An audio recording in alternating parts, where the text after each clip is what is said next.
All right. Good morning, good afternoon, good evening. Welcome back to another episode of What's My 100%.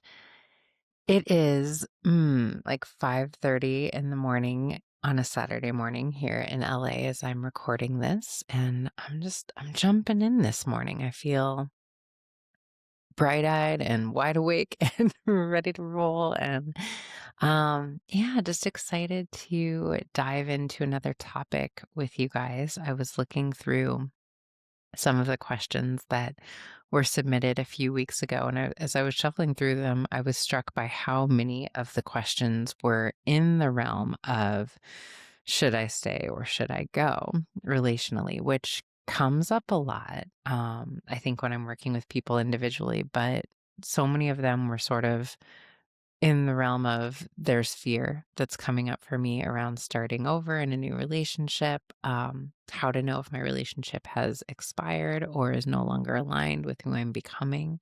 Or a big one was this recognition that I'm not attracted to my partner anymore. And that can mean,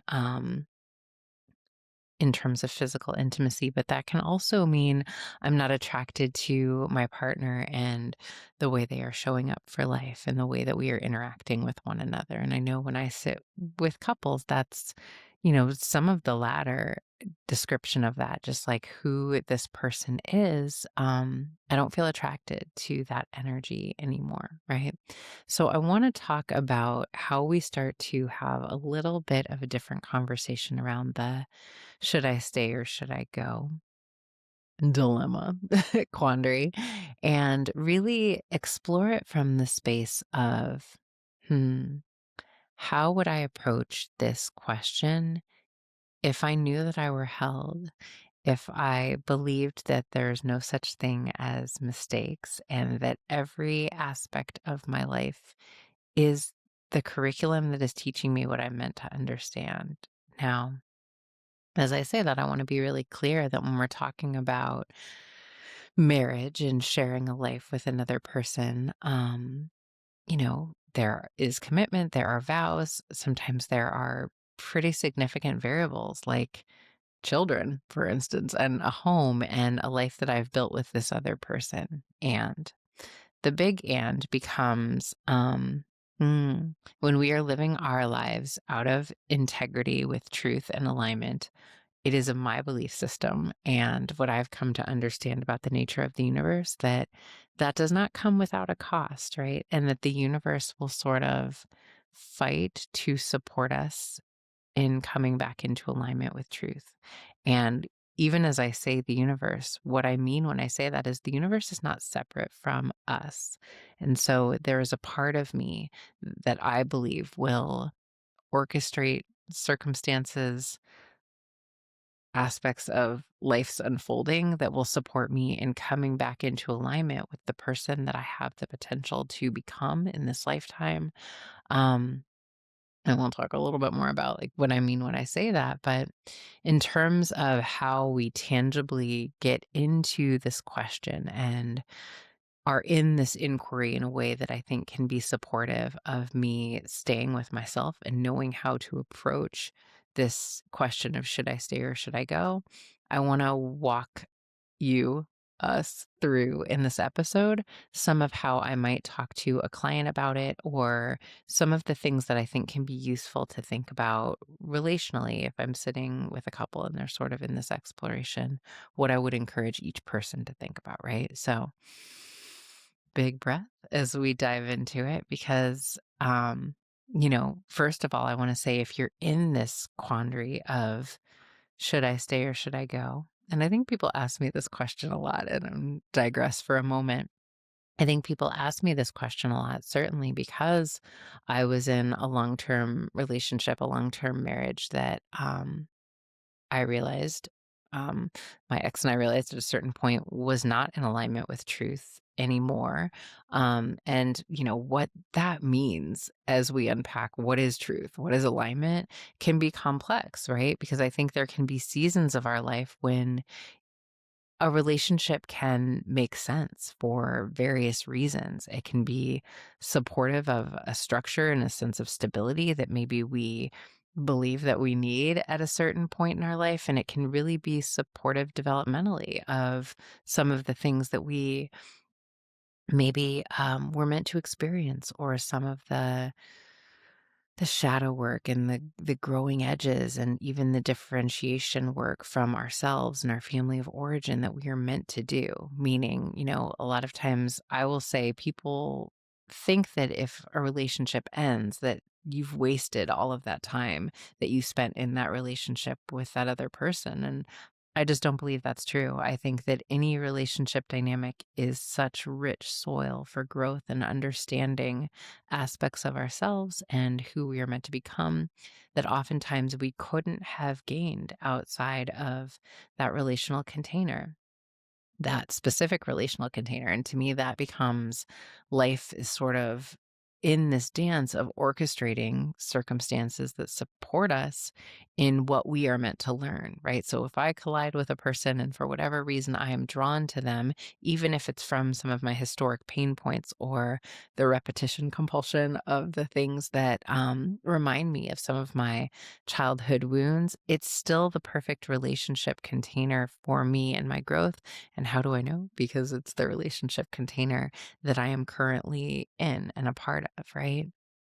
And so none of it's wasted if we choose to see it that way, if we choose to really look for the curriculum and look for the aspects of ourselves that we were confronted with and meant to meet and sort of have a reckoning with some of these truths within myself. That's where it becomes the useful curriculum to me.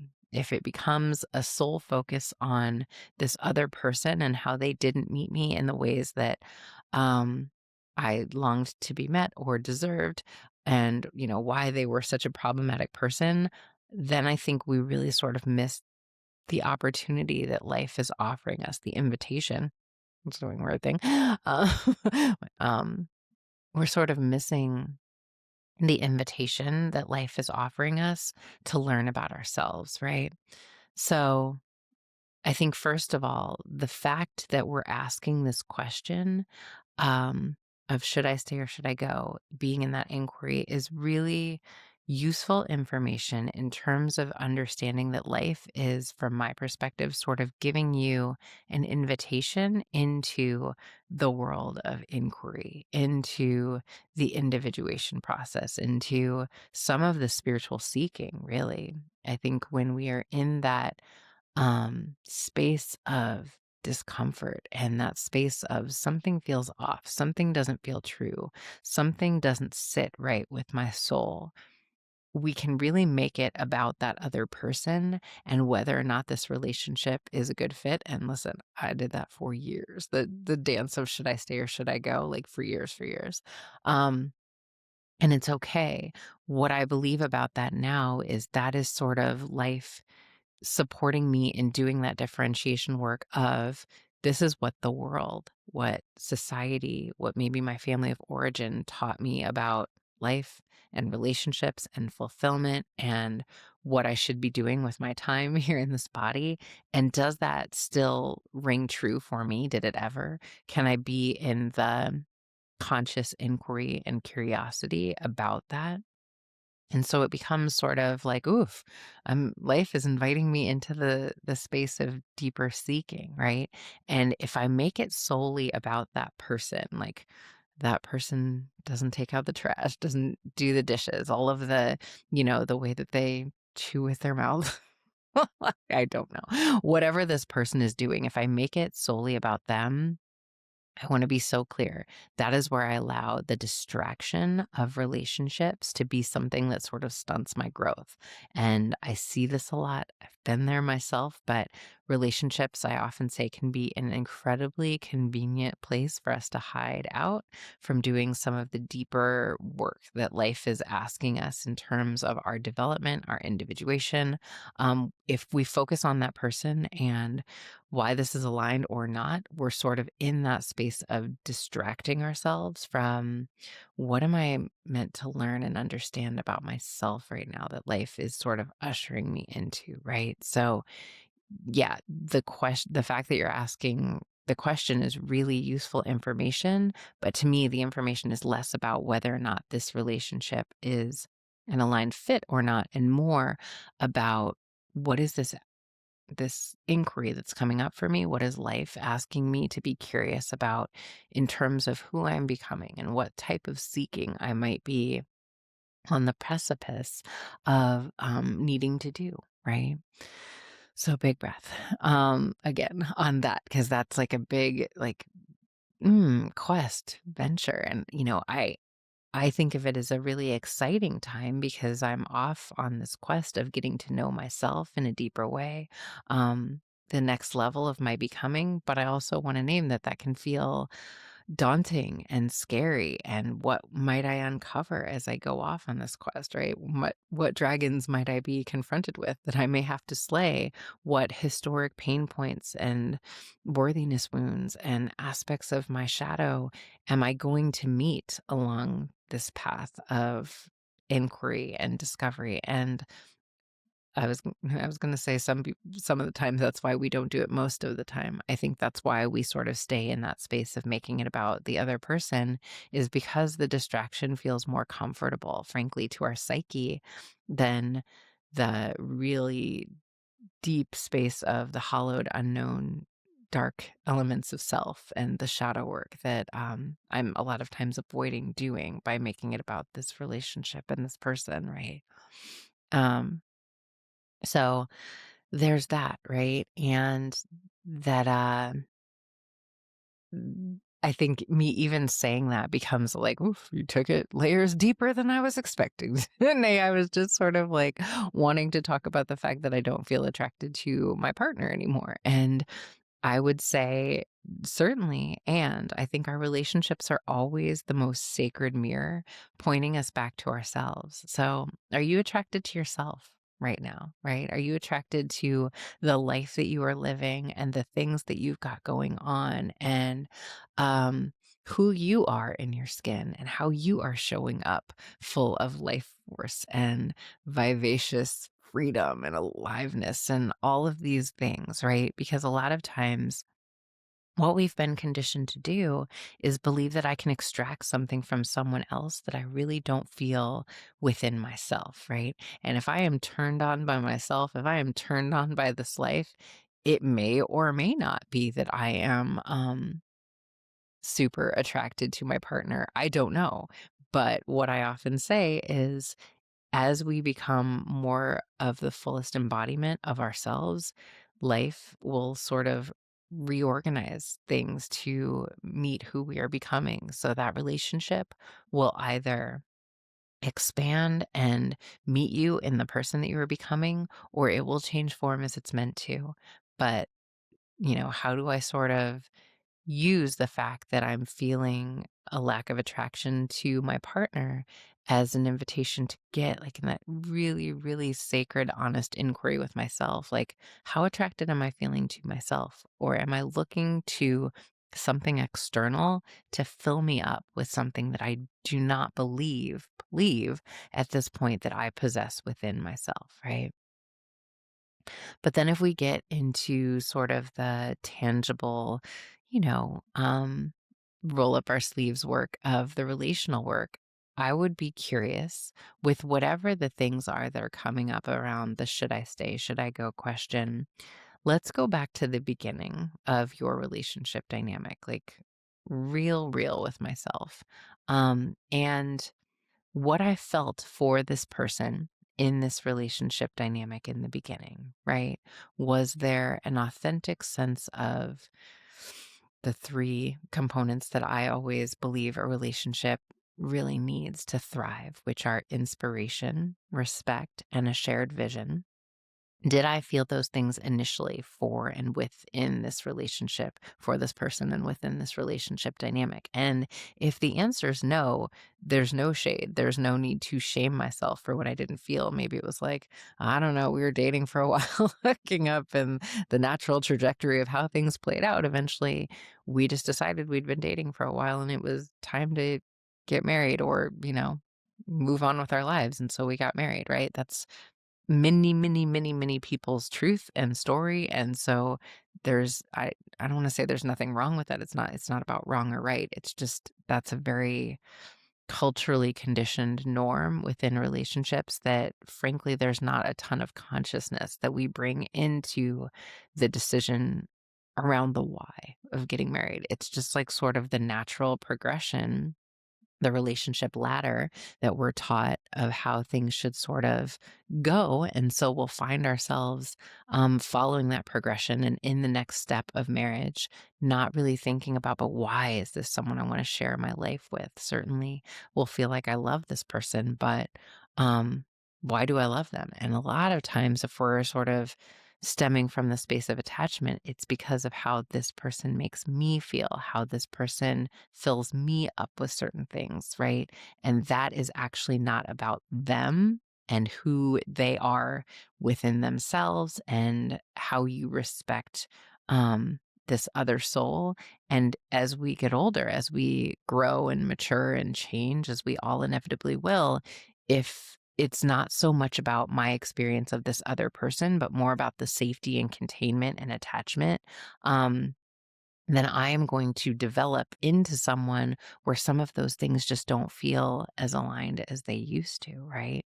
And so, really being in that curious space of like, what was it like in the beginning? And if there are a lot of things that I feel frustrated with about my partner and how they're showing up, what was that like in the beginning? So, a lot of times there will be the emotional labor feels imbalanced and I'm doing all of the things and I feel like I'm the overfunctioner and this other person just really doesn't meet me in the ways that I feel like I require in a partnership. And the 100%, the responsibility that I have to be willing to take is, when did this start, right? Was I always sort of the overfunctioner? And this person sort of functioned less, if that's the way that we're sort of describing the dynamic between us? Or um, do I feel like they pulled a complete 180 the minute that, I signed on the marital contract dotted line? They became a very different person and just completely stopped functioning and, doing things for themselves. Now, listen, to some extent, some of that might be true. Like early on, they might have been someone who planned dates and put a lot of thought into romance and wooing you. I see that a lot. But a lot of the dynamics of like, how this person showed up and their emotional availability and their emotional intelligence and all of these things that we can feel challenged by our partner having a lack of these components later on in our relationship dynamic. I find that quite often when I do this inquiry with people and ask what it was like in the beginning, there's the sentiment that this is actually who this person always was, but I saw a lot of potential in them. And that becomes another place where I have to take responsibility for the potential I saw in another person that was less about me loving them and more about me attempting to cultivate, again, an attachment, a sense of something with this person that life and society has taught me I should want to have and should be able to extract from someone else. And that inevitably that is going to change over time. We are going to change over time.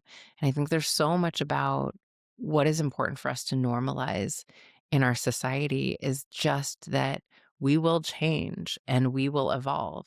And I was just talking to someone about relationship containers and whether or not they are able to expand to hold the person that we are becoming. And I think, something my mentor says a lot of times is that we're going to all be in 3 to 5 relationships, long term, serious relationships normally in the course of a lifetime. But some of us will do it with the same person. um, but we will be different people in the context of that relational container. So whether or not a relationship continues to be fulfilling and life affirming and aligned with all of the things that we desire really is contingent upon whether or not both people have the capacity and the desire and the ability to expand and grow into, who each of us are meant to become. And I think we all do have the capacity. It's just about whether or not it feels aligned in this relationship container, right?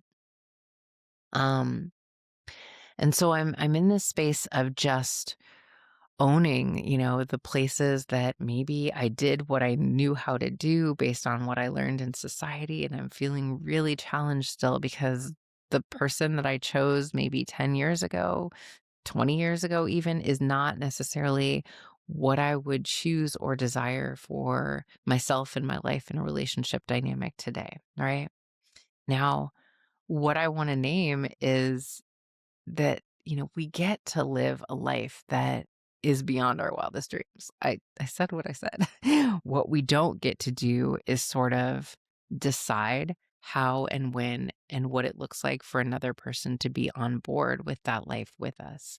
And so something that I will say a lot of times is, how do I pull my energy back a little bit from the focus on what needs to change about the relationship and focus on what I need to change about me? How am I filling up my life with my interests and my world? And it doesn't mean cutting yourself off from your partner and not engaging and not, meeting them with the energy of love and compassion. And like, that's not actually what I'm saying at all. But what I'm saying is what I'm in resistance to really persists. And when I'm putting so much energy on, I need to fix this and I need to make us different and I need this dynamic between us to shift, a lot of times what we are doing is just continuing to perpetuate the inertia of the force of like how things are flowing between us.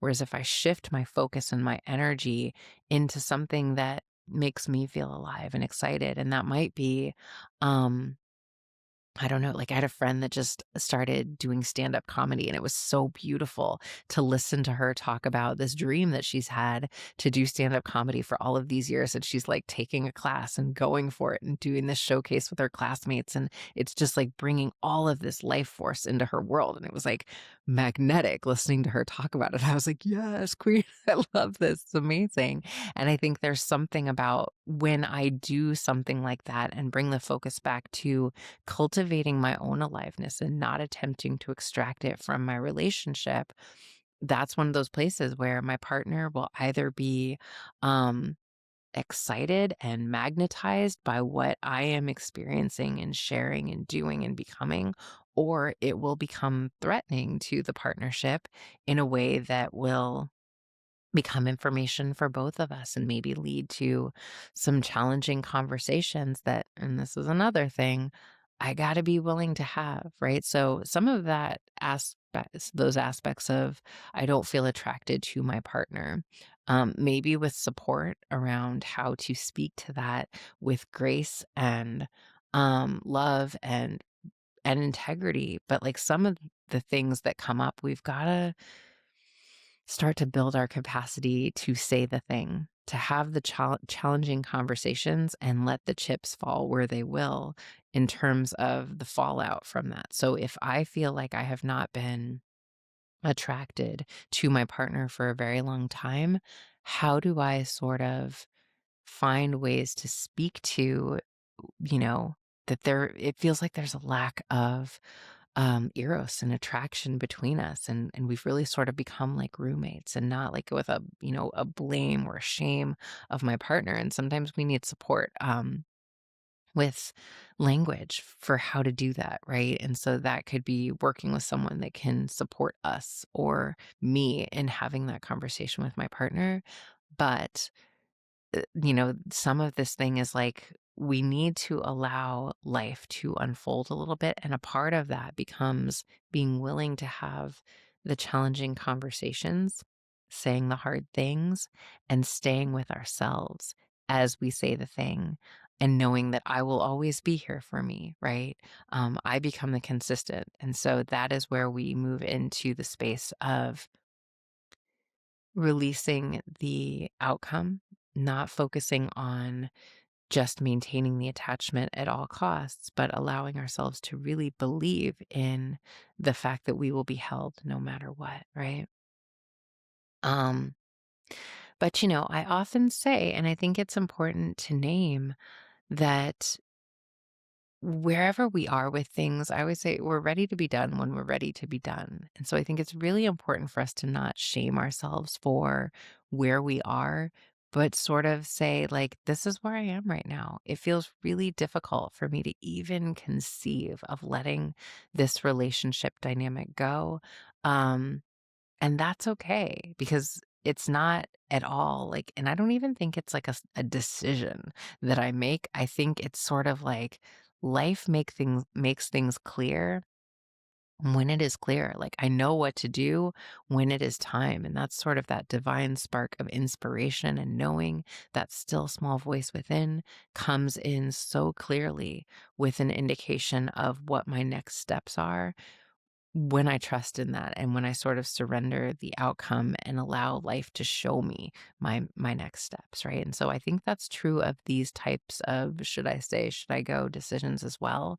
I would say get into the space of like, do you, boo? Like start to mm, go back for that version of yourself that allowed yourself to just believe that you got to dream and got to do things for yourself that were really life affirming and exciting to you and start to become the person that you would want to be in terms of a love affair, right? Like falling in love with yourself and see where the relationship is able to meet you or not. But less of the focus on how do I fix this? How do I figure this out? And more of the surrendering into trust that life will show me what I am meant to understand when it is time for me to understand it. Yeah. So that's, a little bit of a quicker, I don't know, a little bit of a quicker, but I pulled a card from the Sufi Wisdom Oracle deck. And it funny enough was finding the path. And the card says, you are the driver and the navigator. Doing as others told me, I was blind. Coming when others called me, I was lost. Then I left everyone, including myself. Then I found everyone, including myself. Rumi, I love that. In the face of a challenging decision, you may feel paralyzed and not know what to do.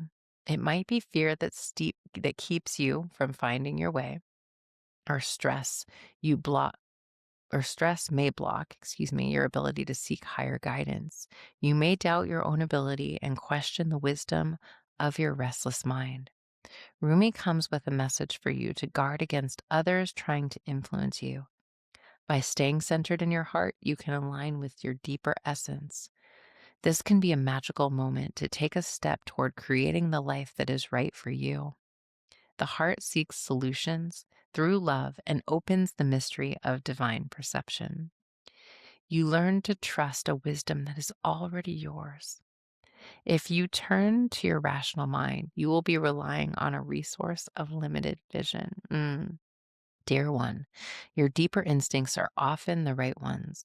You can rise above your doubts and uncertainty by learning to trust your heart. It is wise not to become too attached to the outcome. Make a choice and stand by it. Taking a risk is part of life and a part of the human condition. Accept the consequences and know you have the ability to face them. The important thing is not to betray your commitment to your own growth and sense of well being. Mantra: I am honoring and affirming my life by making a serious commitment to be the best person I can be. I will trust my heart to guide me in making decisions. I love that. It's so funny. Hmm, I didn't read that before I started recording, and this is the card. Those of you watching on YouTube, it's such a beautiful card. Love that deck. But, I think hmm, what I didn't say, and I want to sort of circle back to, is I think whenever we're in this space of inquiry around something that is bringing up a lot of fear, and let's be clear, if I'm making the decision whether or not to stay in a relationship dynamic, that is going to bring up so much of my core attachment wounding, that is going to bring up such a physiological response, because attachment is actually like we're going to have in our body a response to the severing of that attachment and what that will mean for us and our sense of security and our sense of containment and something that we're anchored to in this life. So it brings up a lot of existential fears. Yeah. What I would offer is one, like we got to be in relationship with the fear, right? It's like I love to say, pen and papering it, doing a brain dump, and really like, what are the things that I'm afraid of in terms of being on my own, in terms of letting go of a relationship that doesn't feel aligned anymore? Um, and that doesn't mean that I have to do anything about it, but just like naming the ghost, the boogeyman in the closet takes away a lot of the power. And a quote that I loved, and I don't even know where I heard this or where it came from, but it's been really supportive for me on my path is anxiety, fear is a certain indication that I am relying on my human will alone to solve a problem. Say that again. Anxiety or fear is a certain indication that I am relying on my human will alone to figure this out, to solve a problem. And whenever I think about that, it gives me just that sacred reminder to come back to the truth of my essence and the larger aspects of who I am.